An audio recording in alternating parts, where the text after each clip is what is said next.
Welcome to the Rector's Forum. It's wonderful to be here. My name is Mike Kinman. I'm the rector. My pronouns are he, him.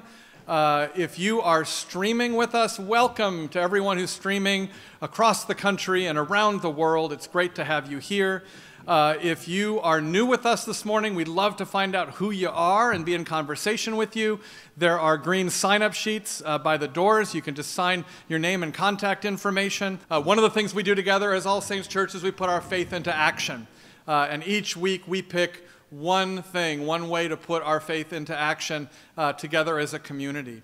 This Sunday, I hope you'll find the action table on the lawn. It's right by the northwest entrance to the church. We're inviting everyone to sign a letter to your senator in the California State Legislature asking that they support AB 1350. Well, what is AB 1350, you might ask?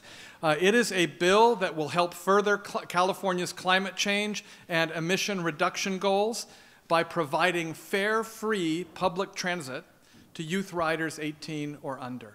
So this means if you're 18 or under, you can ride public transportation free. This is not only going to reduce the number of fossil fuel burning vehicles on our roads and help with our emissions reduction, it's going to get a whole generation, and really multiple generations, used to using and comfortable with public transit. It's going to bring us together as communities in new ways. This is a really innovative and important bill. Please stop by the action table to sign this letter. You can also, I think, sign it at the action table near the door. Your generosity makes a huge difference here at All Saints Church. Many, if not most of you, I hope received an email from us this week talking about some of the financial challenges that we are having here at All Saints Church in the context of an incredibly generous community. If you have not pledged yet for 2020, please, please, please do that. It's an important thing to do. What we're going to be discussing here today, everything we do together, we need to know that we're all in it together and we all have skin in the game. And one of the most important ways we can do that is whatever our income is, giving a portion of that to God in the form of a pledge to All Saints Church. If you have pledged to All Saints Church, thank you for that. And if it is in your capacity to consider an increase in that pledge, I hope that you'll do so. I hope that you'll think about that. I hope you get excited about everything that is happening here and grateful for everything that God is doing in your life.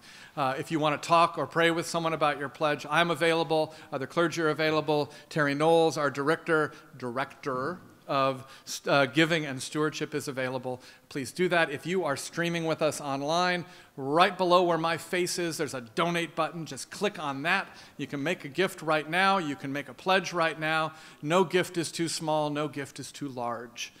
So please pledge if you haven't, and prayerfully consider always your giving to All Saints Church. This is an exciting day. This is a day that we're going to have a milestone for an effort that has been going on for nearly a year. One of our 4 foundational goals here is this one here, welcome, bienvenida.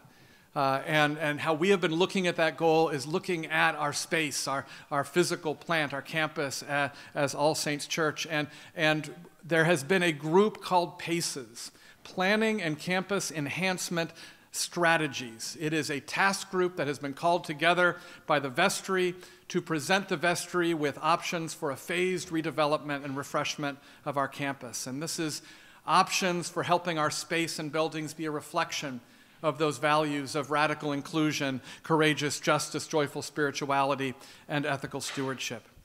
Now, this was called together as one group, but it has really become many different task groups with nearly 30 people. In fact, if you have been involved in PACES at all, can you please stand as you are able and maybe raise your hand? I know we have folks in here. Yeah, and there's others who are around. Thank you. So today, this is sort of like the grand sort of unveiling. PACES is going to update you on the work that they have done, the process to come, and for the first time discuss 10 concepts that you're going to be learning more about in the coming weeks. Now, you should have gotten, when you come in, or there should be on your chair, a note card and a golf pencil. Those are they're not for writing a number and holding it up to rate the presenters. They are for if any question comes up in your mind as the presentation is happening, write it down. There are people with baskets who will collect them. Please sign the question if you can. We're going to try to address as many of these questions as we can here, but we want to capture all of them. And so we want to know who the question comes from. So if we don't get to your question in this time, then we can be in touch with you and make sure that it is addressed somehow. So for now, that's going to be it for me, and I'm going to turn it over to Blaine Kavanaugh. Blaine.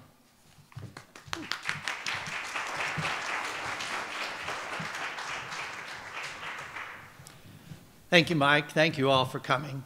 As Mike said, you're going to hear about 10 concepts for campus enrichment, campus enhancement, but moving forward in a phased redevelopment to refresh our campus. So these are the PACES campus auditions, concept auditions, campus 2. We're going to talk quickly about how we got here, where we are, what you're going to see over the next several weeks, and your role with PACES as we move forward. But as Mike said, the exciting part is you get to see, for the first time anywhere, the 10 concepts that PACES has come up with. So let's get started. The process, how we got here and where we are, began almost a year ago with staff interviews, facility studies, a review of our maintenance needs, and lots of conversations with many of you through tours, through interviews with lay leadership, through informal conversations that let us know what you needed. All that information came together in the analysis by PACES, which led to the development of the 10 concepts you're going to hear about today. Because today is when we begin the parish review of those concepts. Following the parish review, the vestry will look at these, refine them, develop proposals from them, consider the funding that may be available, and then choose a particular path as we move forward in this phased redevelopment. Where are we today? Well, I think I just told you. We're here, winter 2020, for the parish review. This is not the first time that the parish has provided input. It started with interviews, tours, conversations, continued with input to the analysis, and continues today with parish input. If anybody has any doubt about why they're here, you're here to start the input process. Hopefully, you'll have some questions or some thoughts you can put on the cards that are at your seats. Please don't wait until the end. We want to have questions ready to answer, so write them down as they come up. They'll be collected by our circulating collectors, and we'll have those ready to answer. We won't get a chance to answer all of them, but we want to make sure we capture them so we can answer them eventually.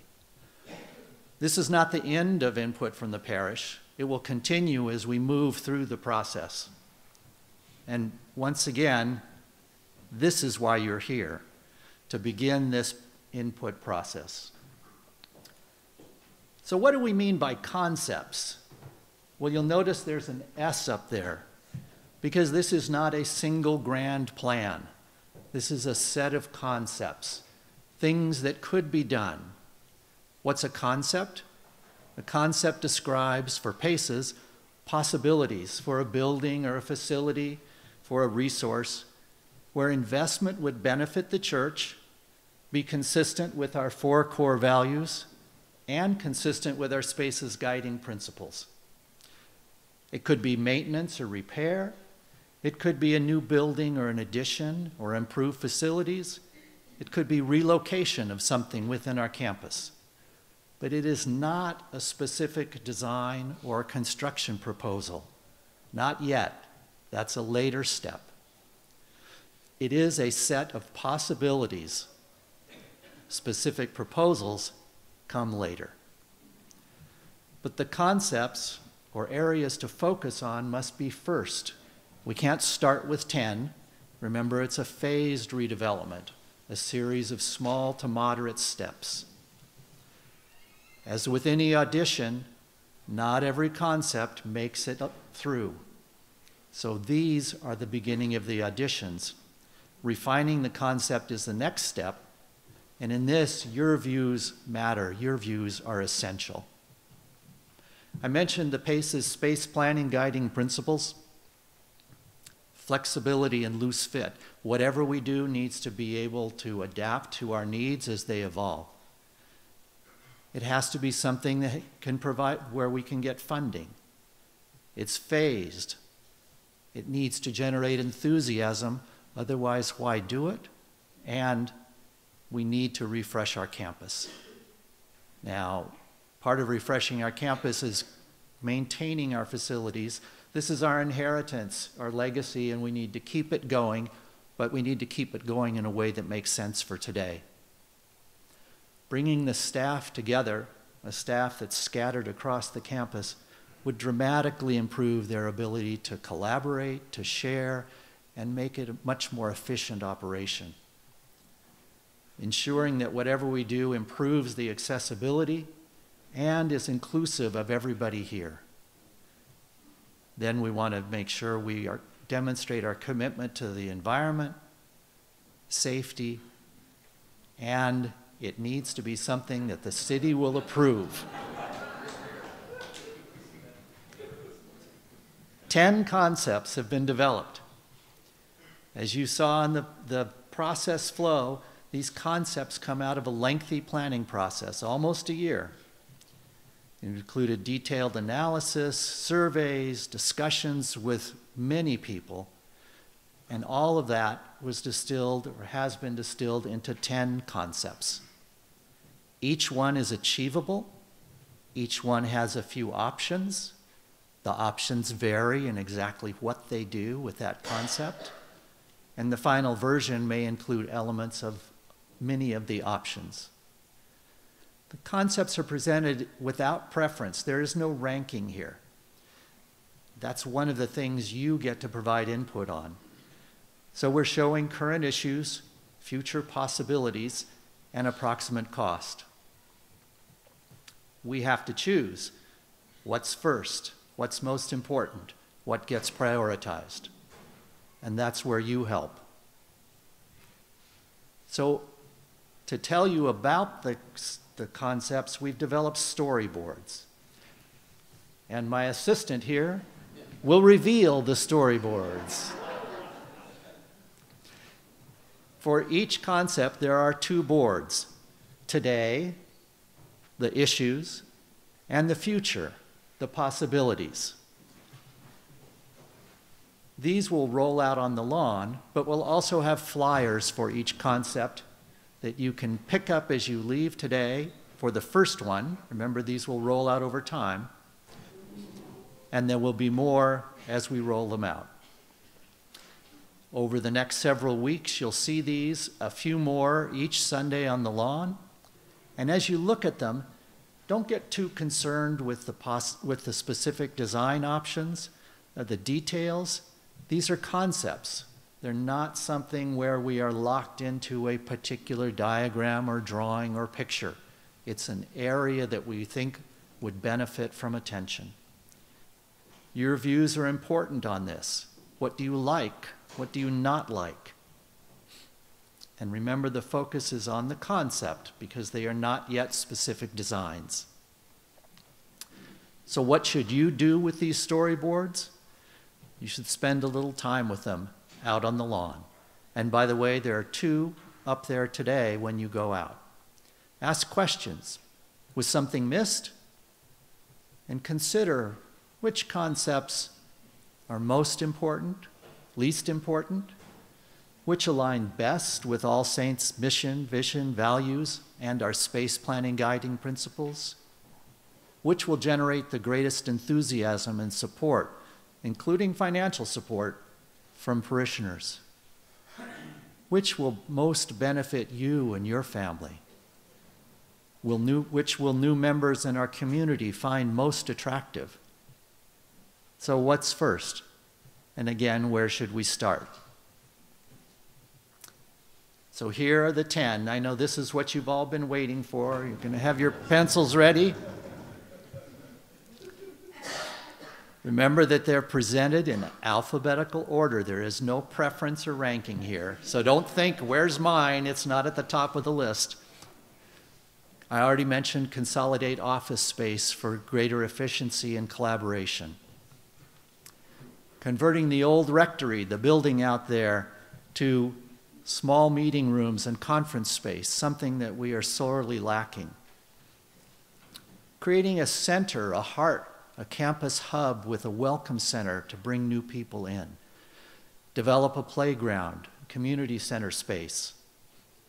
Modernize our bathrooms, which are kind of shabby, to support ADA, families, and all genders. Bringing the forum up into the light by moving it to the ground or the main floor, which would solve a lot of problems. Then reclaiming the basement for music, choir, storage, and back-of-house functions. Replacing the CYF classrooms in Scott Hall with probably a new building. Upgrading the parking lot, which you might not think a lot about, except it's really ugly and presents a pretty poor image to the city and could be a much more welcoming space. And finally, various deferred maintenance projects. Now, I'm sure some of you are looking at this and thinking, where's my thing? I wanted something and it's not there. Well, many of those needs that have been identified are embedded in these concepts. They didn't make it into the title, but they're there. For example, if we get a new kitchen, that new kitchen would be in the CYF's classroom replacement for Scott Hall. So they're there. If it came up as a need and got validated and fit, it's somewhere in these 10 concepts. So what's next? Look for the storyboards on the lawn. Consider the concepts. Ask questions. I've seen some people writing questions down, so please write them down, hold them up, and hand them in. And look for more PACES information as the concepts roll out. Share your thoughts with each other, with staff, with vestry, and then tell PACES what you think. The email is there. It doesn't get much easier, but you can also talk to anybody with this magical green PACES button, or staff, or else. So that's it for the introduction to the concepts, but next, and you still have chances to write down questions, next Phil is going to take us through an imagined visualization of what some of the concepts could mean to the campus. So watch the screen and you'll see how we might transform some areas. Thank you.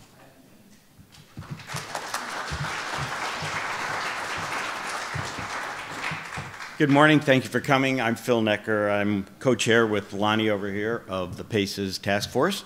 We've been working on this for about a year. I'm an engineer, and I would much rather present you facts and figures and diagrams and all that stuff. And we have that. But today my job is to tell a story and take you on a tour. So we're not going to cover every concept, but I'm going to hopefully give you a flavor of how some relatively modest enhancements to our campus could dramatically improve our ability to be a welcoming and inclusive environment. So remember, these are the 10 concepts, and I'm going to touch on about 6 of them. There will be some that will be left over that you'll have to go and still see them on the board, on the lawn. And I remind you that every concept will have these 2 boards over the next few months. Some of them will repeat many times. So let me start at the parking lot. The parking lot is probably not what you think of when you think of what's the most important thing to do. But I'm going to make an argument that the parking lot is intimately connected to the entire ability of All Saints to welcome us. So just to familiarize you, at the bottom here, this is Euclid Avenue. We have Hutch's up in the upper left corner, the print shop in the lower right corner, the hotel, and then that red line represents that lovely wall that we all have to walk around. And there are a number of other difficult pedestrian challenges throughout this space. Crossing this space and coming to All Saints is not welcoming. The other thing that's not welcoming is this. Everybody laughs. You know, literally people driving on Walnut probably think this is All Saints Church. This is a remnant. It's a 100-year-old building that was a little corner store, we think, 100 years ago when and as we acquired property over the years, we transformed this first into part of Union Station, part of our outreach ministry over 30 years ago, and then became what we call the print shop, and now it's general storage. All that storage is going to have to go somewhere, but we would like to tear down the print shop. It's ugly. Oh no, not the print shop, yeah. It's ugly, it's falling down, it's a maintenance difficult situation, and it's just part of the challenges on the parking lot. The pedestrian challenges are many, and there are also some very basic driving challenges. The parking lot is really inefficient. We could get more spaces, we could make it easier for people to access, and we could make it more beautiful. Right now, by the way, you do something roughly like this. You drive in and you drive back and you can't find a spot, and then you drive to the next place, but that's handicapped only, and eventually, if you are handicapped or need accessible spaces, you can find them, but you cross a roadway to get, with some difficult walking spaces, to get from the handicap accessible spaces to our entrance. And when you get to our entrance, it can only be described as inner city urban middle school. There are ugly gates. There's a difficult stairway with a difficult and not up to code ramp. There is an ugly trailer. There's yet another gate. And if you navigate all of those, you go into what can best be described as a concrete cave. There is nothing that would lead you to think that I'm going into a welcoming space here. But it doesn't have to be that way. God did not hand down for us, this is the way thou shalt have your parking lot. So we have concepts, we have several. This is just one of them that's been developed, of how we can move our handicap parking off to a more accessible place, and how we can have a center promenade and have more efficient parking with proper circulation, and it would look something like this. So we would have, if I zoom in a little bit there, we'll have a pocket park on the corner where the print shop is, something that really looks welcoming. We'll have a monument sign that says All Saints. We could have an electronic marquee that talks about what's going to happen at All Saints this week and really presents a positive civic-centered face to the community. And of course, we could have solar panels covering our promenade. This, we get props from the solar panel folks, yeah, good. So this is not necessarily what we are going to do again, this is just something we could do. And if we took that concept, the parking lot on the left, rearranged with that promenade, that would be the entrance into a new, more welcoming All Saints. Instead of going through that black set of gates and down those difficult stairs, that promenade would take you through a community accessible playground, much more community facing than what we have today. You would go directly to a new CYF building in one of our concepts. That CYF building could have in it or built as a separate phase a new kitchen to replace the essentially non-functioning kitchen that we have today. The kitchen and the CYF building would be immediately adjacent to a new pre-function space and campus hub. The idea being that there would be a place that we would always be, as we come and go, to a new welcome center and to this forum space moved up to the first floor Sweetland Hall. The advantages of that is that right now, as people leave here, we effectively scatter. There is not a place where we collect before functions or leave or gather after functions. And it's certainly not next to the kitchen or the welcome center. So we're trying to bring those functions, our civic-facing functions, together in this one area. When you're done at the forum and the welcome center, you'll get to some new updated restrooms, and I'll show you in a minute what that might look like. So talking a little bit about the new CYF building, if you haven't taken the tour with me, please do. I will show you why the Scott Hall building is not salvageable. We really, if we're going to provide CYF space in the future, children's space in the future, it'll have to be in a new building. And we have a vision of what that might be. It's pretty modest. It has several different versions. This is just one that it could be. It's not particularly expensive building. The idea is that if it is 2 floors, it could be a single floor. Remember, we're going to do multiple options for everything, and one of them is just a single floor for the new children's space. But if we do 2 floors, we could either put meeting space on the upstairs, or we could combine our staff spaces into the new upstairs, and there's some advantages to doing that. We have a place planned where we can have a new kitchen. It makes great sense to build the new kitchen as part of a new building rather than trying to remodel that current kitchen in place, which is really poorly located for our purposes today. The promenade would then take you past the children's classrooms, which we envision would look something much more like this. Instead of that concrete and rock wall that you see today, stone wall, we think that an opening out into the play areas and visible to the parents in the campus hub makes the whole thing more welcoming and more functioning. And the spaces inside we envision as completely flexible. This particular image isn't particularly fancy looking, it's very low cost, but the idea is that the wall between the rooms, other than being fixed as they are today and inflexible, would be adjustable. You could literally just roll the walls back and forth to make different size rooms for different purposes, divide the room up. If you've been up in our learning center on the top floor of this building, you've seen one way that we might achieve that with those movable walls.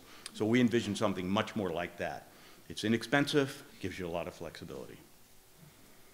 Now, next to the new kitchen and the new campus hub is the CYF building, and that hub today looks like this. This is kind of the center of our campus today. These stairs going up from the forum are difficult, to say the least. The entire space is closed, unwelcoming, dark. It's very difficult to keep it lively. It has that concrete wall at the end and a difficult concrete lined entrance with a non-conforming ramp leading up from the sanctuary lawn area. So instead of that, we think that it's possible to have something much more like this. This is a simple remodel. And you would have in this space, the new kitchen would be adjacent to that hub. So now that hub is kind of an indoor-outdoor living space with the kitchen right there. And there'd be more pre-function space where we currently have that beautiful trailer and driveway, right? So that space can be reclaimed. All those fences can be torn down. The playground can be integrated into the space. And we have a number of designs that show that you're going to see in the drawings. There's other versions that are even lighter, have even less stuff to them. But you can see that we have a lot of opportunity. Now that hub would be next door to our forum, as I mentioned, and this is one concept for what the forum upstairs would look like in Sweetland Hall, with some relatively modest modifications, basically removing the kitchen and the ill-used space of the guild room. We could put as many people upstairs in Sweetland Hall as we do here today. We have to fix some sound issues and some lighting issues, but those turn out to be things that you can do with technology. And we know how to do them, and we know about what they're going to cost. And we would have a much more functioning flat floor with a stage type of a forum space. Why do that, by the way? Blake already mentioned. This space is desperately needed for other functions. We would like to be able to expand music functions into here. There's a bunch of storage, including that stuff in the print shop. And there are other back-of-house functions that currently take very, very valuable space. For example, just steps from our church is a room that's dedicated to printing our liturgies. It's just Xerox machines. They need to be in the basement, not in some of our most valuable and beautiful space. So across from our new forum space could be in the rectory, a new welcome center. This is a project that could get tacked on to a need to seismically retrofit the rectory anyway. The rectory has never had a seismic retrofit. It's 100 years old. It will not necessarily stand up in every possible earthquake. and that we have a set of plans for how to fix that. So, yeah, Mike would like to not have the place fall on him. So that's the lawn and the what we call the rectory, the office building, the old rectory. You can see it's adjacent to the campus hub, which is now the atrium. And then we envision other uses for that space. Right off of that atrium would be 2 new accessible single occupant restrooms at grade, no going upstairs, no going up ramps, immediately adjacent to the pre-function spaces. The offices, which are now relatively poorly used, could be reconfigured for civic-facing meeting space. It is literally looking out on the city hall. It's a great place to have meeting space. And then the rather chopped up first floor, remember this was just a house, and we just adopted the rooms that were in there. We didn't really change anything. On that chopped up first floor, instead, we would open up into a new reception area and welcome center. So that first floor might look something more like this. And instead of this, which you're all familiar with, or this, by the way, is our staff break room in the upper left corner over there. That everybody gets together in that wonderful space. Instead of that kind of crowding, we could have, and instead of this being our welcome, this is what you see when you come in, a relatively dilapidated space, but in a beautiful building. We would like to recoup that beautiful building and turn that space into something more like this. And instead of Mike's office being a single person in a very large office, we envision turning that into something like this, or something like this, where there's a reception area outside and a meeting space inside. And we have concept drawings that we'll show you on the lawn of how we can do that. This is a bird's eye view of the first floor of the rectory, the office building. And at the bottom you see the conference space, which is now Mike's office, the welcome space opened up substantially, and you can see its adjacency to both the lawn on the front side, on the right side, and on the back side, new entrances to that new indoor-outdoor pre-function space. So that leads me to restrooms. After you're done visiting the Welcome Center and the forum, you're going to have to use the restroom. Today, you have this. You have dilapidated facilities and these signs. But why does All Saints Church, with our values, have these signs when we could have this sign, or this sign, or this sign, or this sign? So the way we can do that is we can eliminate the current restrooms, demolish them. They're inefficient in their use of space. They're old and dilapidated and need repairs, and go from single-sex shared restrooms to individual bathrooms, all gender. We can fit more toilets in the current space in this building if we make them all individual bathrooms than in the current configuration. We can get family restrooms, and we can get ADA accessible restrooms. Every restroom would have its own sink, and its own heating, its own ventilation, its own lighting, and an actual door. This is the way they do it in Europe now. This is kind of the modern way to do it in many pre-function spaces, and we can have nice, pleasant places to visit.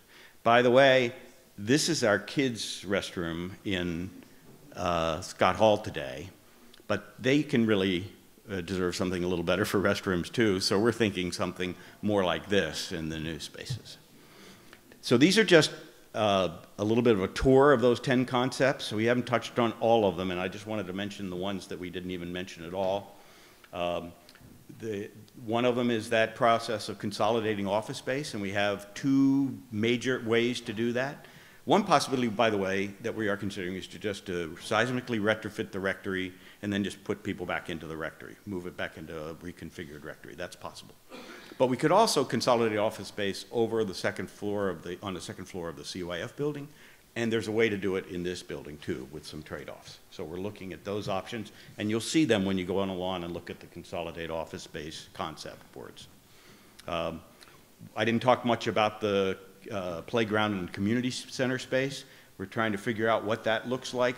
The idea is, again, to make some kind of city-facing aspects to our playground and our campus. Right now, our campus is pretty walled off. It's literally walled off with the Maryland Wall and all those gates, not to mention stairs.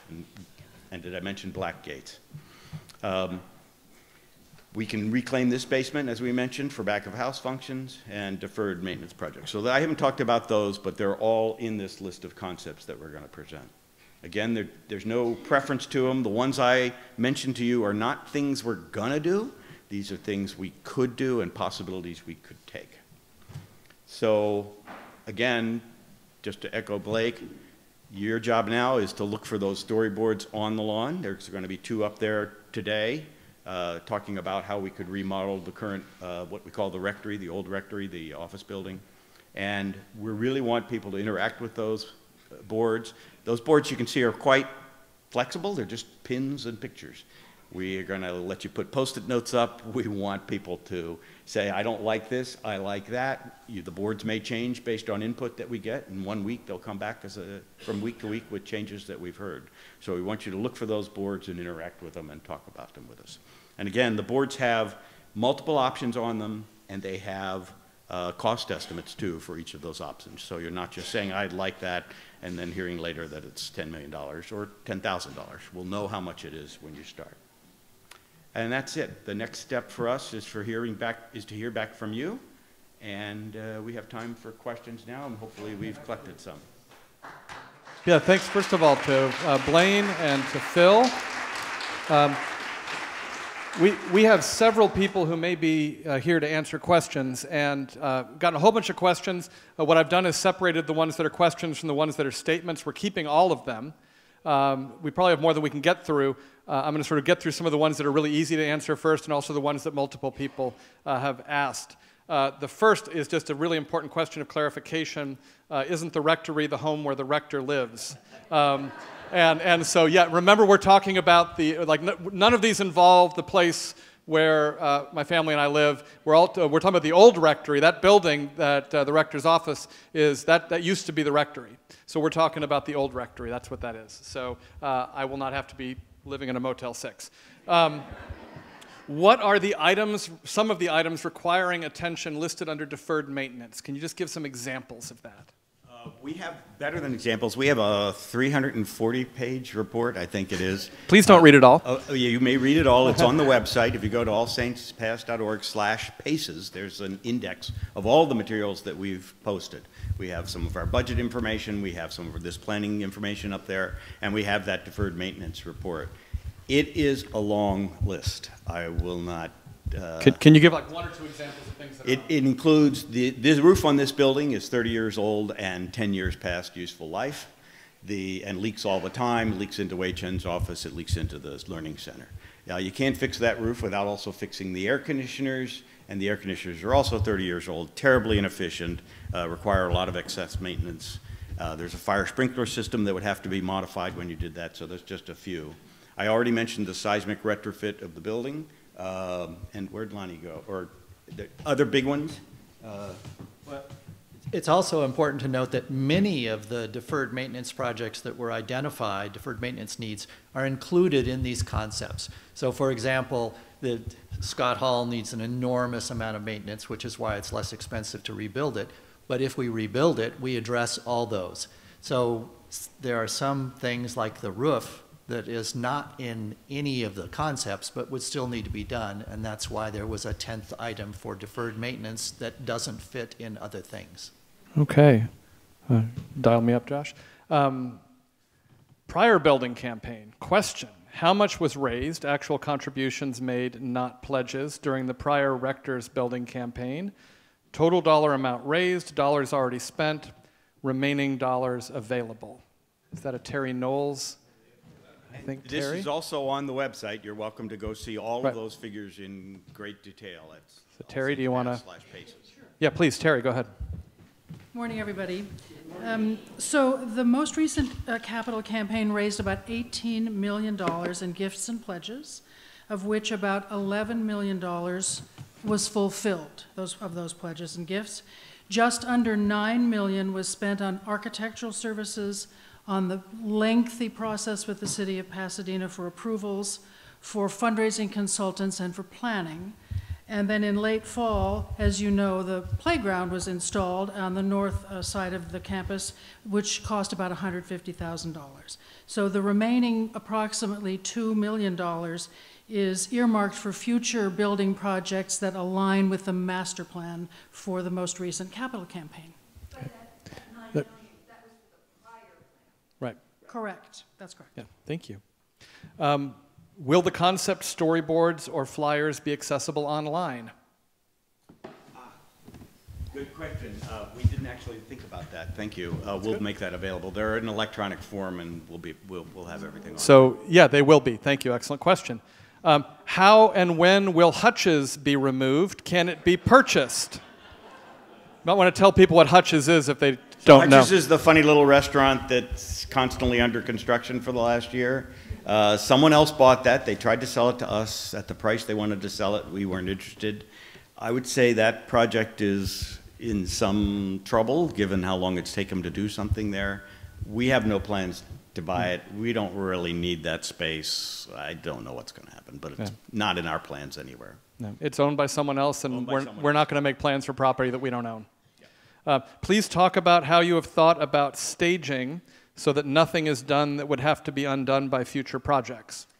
Thank you. That's a really important one for me as an engineer. One of our planning principles was phasing. At each step of this project, as we don't know which concepts we're going to do or in what order, but we do know that at each step we will be better off if we don't do any other step after that.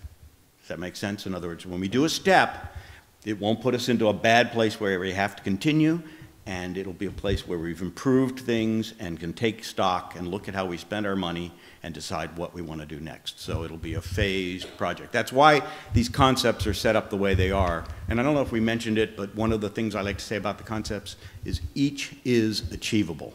These are doable, practical, independent, implementable projects that do not have complex dependencies on each other. There's some dependencies, but they're not complex, and they don't require that we do all of them in order to do any of them. So try to get a couple more in really quickly. In light of financial needs, could the concepts be ranked by those that are actually cost reducing or budget relieving?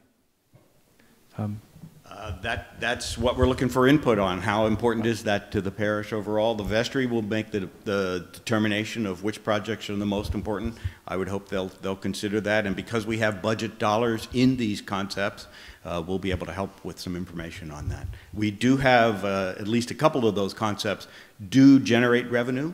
The remodel of a parking lot, by the way, would include turning it into an automated gate system. We think we can get an extra few tens of thousands a year by having automated gates so that we can collect parking revenue on nights and weekends.